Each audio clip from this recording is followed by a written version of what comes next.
और नमस्कार, मैं अभयदेव शुक्ला, ऑल इंडिया जन आंदोलन संघ का राष्ट्रीय अध्यक्ष। दिल्ली जंतर मंतर पर कार्यक्रम की तैयारी हम निकल चुके हैं, आपको निकलना बाकी है। आप लोग भी पूरी मुस्तैदी और ताकत के साथ बैग उठाइए और दिल्ली चले आइए। दिल्ली उन सम्मान की लड़ाई है, अधिकार की लड़ाई है और अपने निवेशकों का पैसा वापस कराना है और अपना खोया हुआ सम्मान वापस लेना है। देश की सरकार को जगाना है और देश की सरकार को आप सभी देशवासियों ने वोट दिया है और इस नाते वोट दिया है कि देश में सुख शांति और अमन चैन कायम रहे। इस नाते नहीं कि भ्रष्टाचारियों को संरक्षण देके आपके गाढ़ी कमाई को भ्रष्टाचारियों के द्वारा उसका उपयोग हो। सरकार की नैतिक जिम्मेदारी है कि जब कोई भ्रष्टाचारी देश के लोगों को प्रताड़ित करता हो, उनका पैसा लेके भागने का फिराक करता हो, तो सरकार को एक्शन लेना चाहिए।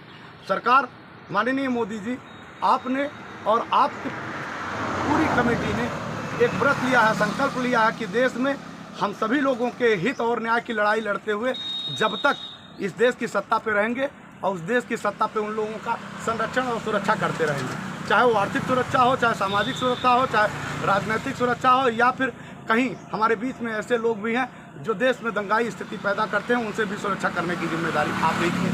हम आपसे इस बात को कहने आ रहे हैं दिल्ली जंतर मंतर पे कि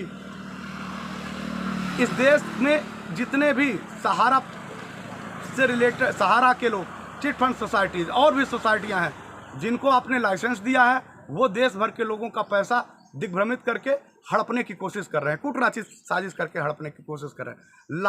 लाखों लोग, करोड़ों लोग का पैसा आज डूब जाने की स्थिति में है।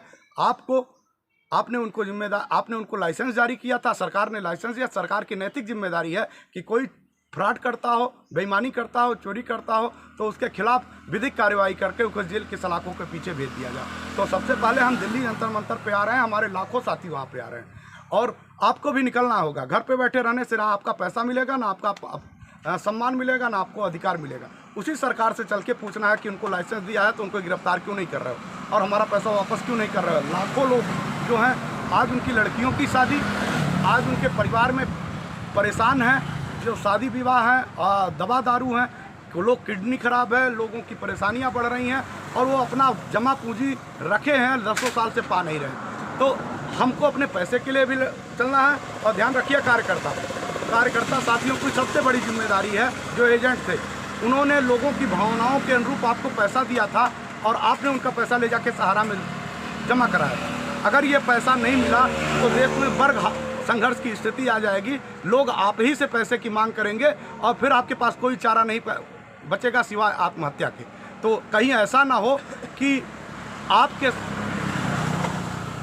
ऐसी आफत के शिकार हो जाएं कि जिससे लोग आपके घरों के दरवाजे पे चढ़ के आपसे अपने पैसे की मांग करें, आपको बेचने पे भी आपका घर से पैसा नहीं मिलेगा। इस नाते आप सभी से कह रहा हूँ कि आप लोग आइए और आंदोलन को बड़ा बनाने के लिए लड़ाई लड़िए और लड़के अपने अधिकार को लीजिए और दिल्ली जंतर मंतर पे आना ही होगा। और ध्यान रखिएगा, आइएगा तो वापस तब तक नहीं आना है जब तक सरकार ये जवाब ना दे दे कि आपका पैसा मिलेगा, आपका सम्मान मिलेगा कि नहीं मिलेगा।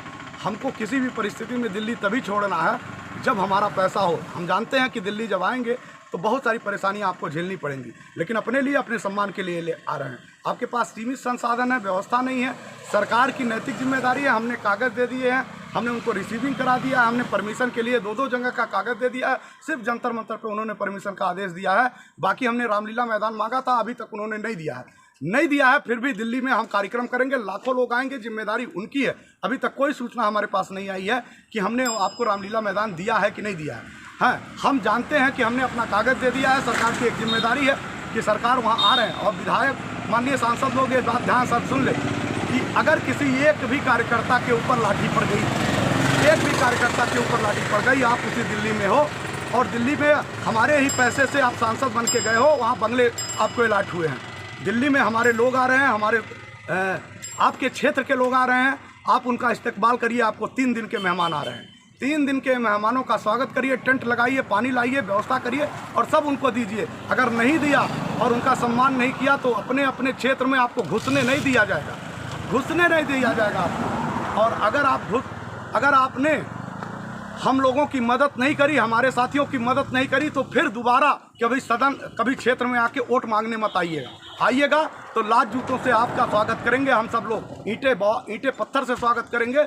यह बात कान खोल के सुन लीजिए सांसद महोदय लोग, जितने भी देश के सांसद हैं अपने अपने घरों पे उनकी व्यवस्थाएं लगाइए और स्वयं आइए और ये हमारे कागज़ ले जाइए और सदन में हमारी बात उठवाइए। अगर हमारी सदन में बात नहीं उठाए और हमारे कागज़ को आके नहीं लिया तो आप जिस भी राज्य में होंगे, जिस भी ज़िले में होंगे, जिस भी क्षेत्र में होंगे, हमारे लोग वापस आएंगे तो आपको चैन से बैठने नहीं देंगे। आपके घरों पे धावा बोलेंगे, आपके क्षेत्र में घुसने पे धावा बोलेंगे, फिर सभी जिम्मेदारी आपकी हो जाएगी। तो अभी सभी साथियों से कहना चाहता हूँ कि आप लोग दिल्ली की तरफ कूच करिए। मैंने भी कूच कर दिया। मैं लगातार दिल्ली, अभी 2 दिन पहले दिल्ली से वापस आया हूँ और फिर दोबारा दिल्ली आ रहा हूँ।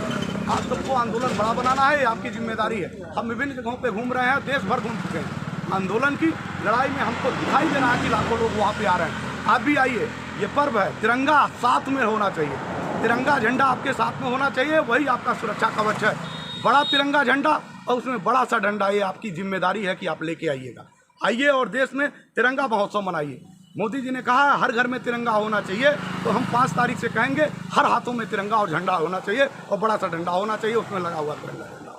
आइए और दिल्ली में आप आएंगे, दिल्ली भर में तिरंगा ही तिरंगा दिखाई देगा और कुछ दिखाई नहीं देगा। नमस्कार।